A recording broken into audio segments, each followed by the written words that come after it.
Hello, I'm Abigail Grace Williams, and I'm from Paulding County at Shelton Elementary, and this is my 4-H presentation on computers. The first thing we are going to talk about is how computers are made and the parts of computers. First being made in 1613, computers were originally used to describe a person who performed calculations and computations. In 1822, Charles Babbage began developing a different engine, considered the first automatic computing engine capable of computing several sets of numbers and hard copies. The process in some ways is rather simple, but in others bewilderingly complex. So the question is, how are computers made? Well, you're just about to find out. First, you need a CPU, which is the central processing unit. It is the so-called brain of the computer. It processes instructions given to it by software, such as your word processing or accounting programs. Computers need a place to store data, usually the magnetic hard drive. They can store many gigabytes. Next is the RAM, or random access memory. It is short-term storage with smaller capacity, but it is way faster than a hard drive. Last but not least is the motherboard. The motherboards connect all parts and helps them function as a single machine. Computers would be non-functioning without them.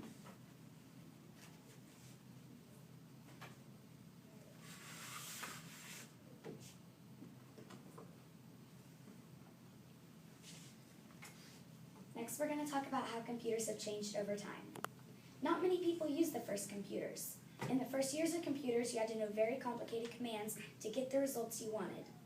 The internet was not on the grand scale that it is today.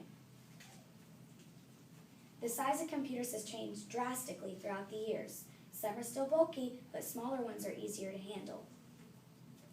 These were the early 20th century computers, and as you can see, they took up the whole wall.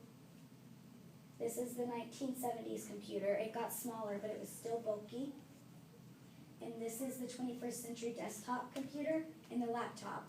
And the laptop is so small now that it's portable. The speed of computers has come a long way. There's little to no waiting time now, but the ones back then, oh buddy, good luck. There were few ways to store files when the first computers were invented. You had to use a floppy disk, and if not handled properly, they broke. And this is the first floppy disk that was invented, and this is the second one, and it got smaller. And then this is the CD that you could store things on. And now there's the flash drive that you can store things on, and it fits in the palm of your hand. Now we're going to talk about what you can do on computers. You can look up just about any type of subject in the world to get more information for school or just for personal inquiry.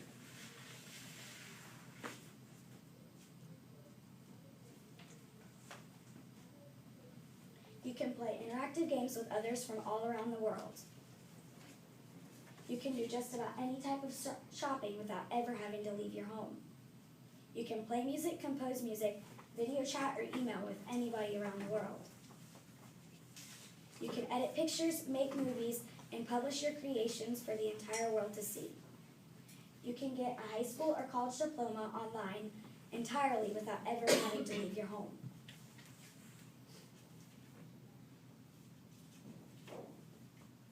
Now we're going to talk about how to be safe online. Be careful who you meet online. You could meet someone who could harm you. Facebook and Twitter are unsafe websites for children. Some virtual worlds and dating websites are unsafe for kids as well.